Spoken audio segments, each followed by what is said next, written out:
Have you ever noticed that the richer someone gets, the less you actually see of them? I'm not talking about the influencers flashing rented Lamborghinis on Instagram. I'm talking about the real billionaires, the top 0.01%. We think we know what $1 billion looks like.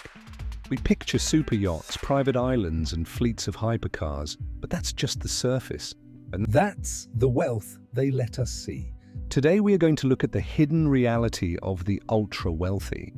Because when you reach a net worth of $10, $20, or $50 billion, your relationship with the world fundamentally breaks. You stop buying things, and you start buying something entirely differently. You start buying invisibility. And more importantly, you start buying time. For the next few minutes, forget everything you think you know about the billionaire lifestyle. We are going to dive into the invisible infrastructure that surrounds the world's elite, the psychological paradox of having infinite money, and the one secret they know about life that you can actually use today without having $1 billion in your bank account. Let's start with the concept of the invisible infrastructure. Then when you or I go to the airport, we deal with traffic, security lines, and crowded terminals. When a millionaire travels, they might fly first class or use a private lounge. But when a billionaire travels, they don't even see the airport. They use private aviation terminals, often driving their cars directly onto the tarmac, stepping straight from a tinted SUV into a Gulfstream jet. Their passports are handled by fixers. They don't wait. They don't stand in lines. But it goes much deeper than travel. It's about how they live daily. The ultimate flex for a modern billionaire isn't a giant mansion on a busy street. It's the ghost estate. Many ultra-high net worth individuals are now buying the houses next door, behind, and across the street from their main homes. Why? Just to tear them down or leave them empty? They are buying buffer zones. They are spending tens of millions of dollars not to have a bigger house, but to ensure they never have to see a neighbor, hear a lawnmower, or risk a paparazzi lens catching them in their backyard. Mark Zuckerberg did this in Palo Alto. Elon Musk did it in Bel Air before selling his properties. They are actively purchasing the absence of other people. This brings us to the second and perhaps most fascinating thing billionaires buy: the complete elimination of decision fatigue. Think about how many decisions you make in a day: what to eat, what to wear, when to pay the bills, how to fix a leaky faucet, where to book a vacation. These micro decisions drain our cognitive energy. Billionaires don't make these decisions. They employ what is known as a family office. A family office is essentially a private corporation whose only client is the billionaire and their family. We are talking about a staff of 50 to 100 people, investment managers, lawyers, security details, private chefs, estate managers, and fixers.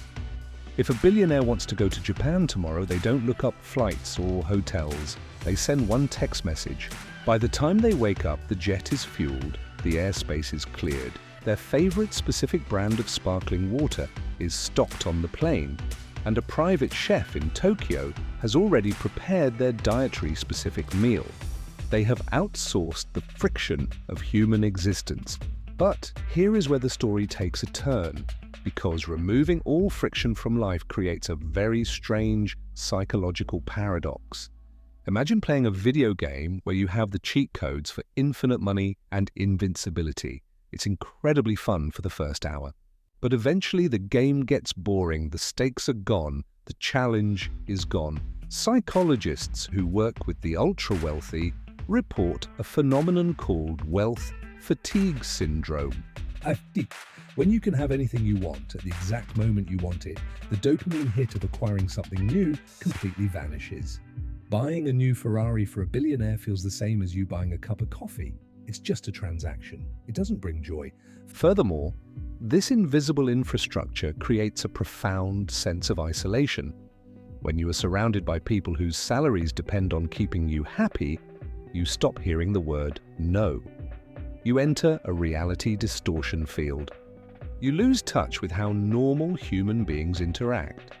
Trust becomes the most expensive commodity in your life. You constantly wonder, does this person like me, or do they like my net worth? This is why you often see billionaires wearing the same simple clothes every day, eating at fast food restaurants, or trying to hold on to mundane routines. Warren Buffett still lives in the same house he bought in 1958 and eats McDonald's for breakfast. They are desperately trying to hold on to a piece of normal reality because their wealth has alienated them from the rest of humanity. So what is the grand takeaway here? What is the secret that we can learn from this? It comes down to a concept called being a time billionaire. The ultra-wealthy spend millions of dollars trying to buy back their time and their privacy. They realize, often too late, that money is just a tool to eliminate the things they don't want to do, so they can focus on what actually matters. But you don't need $1 billion to be a time billionaire. A time billionaire is someone who has control over their day. It's the person who can choose to spend a Tuesday afternoon walking in the park with their kids. It's the person who isn't trapped in a cycle of buying things they don't need to impress people they don't like at the cost of their own freedom. The billionaires of the world have realized that the ultimate luxury isn't a yacht. It's a quiet morning. It's a genuine friendship. It's the ability to control your own attention. They are spending their vast fortunes trying to buy the simple, quiet, frictionless life. The irony is, that's a life many of us can build right now without the burden of $1 billion.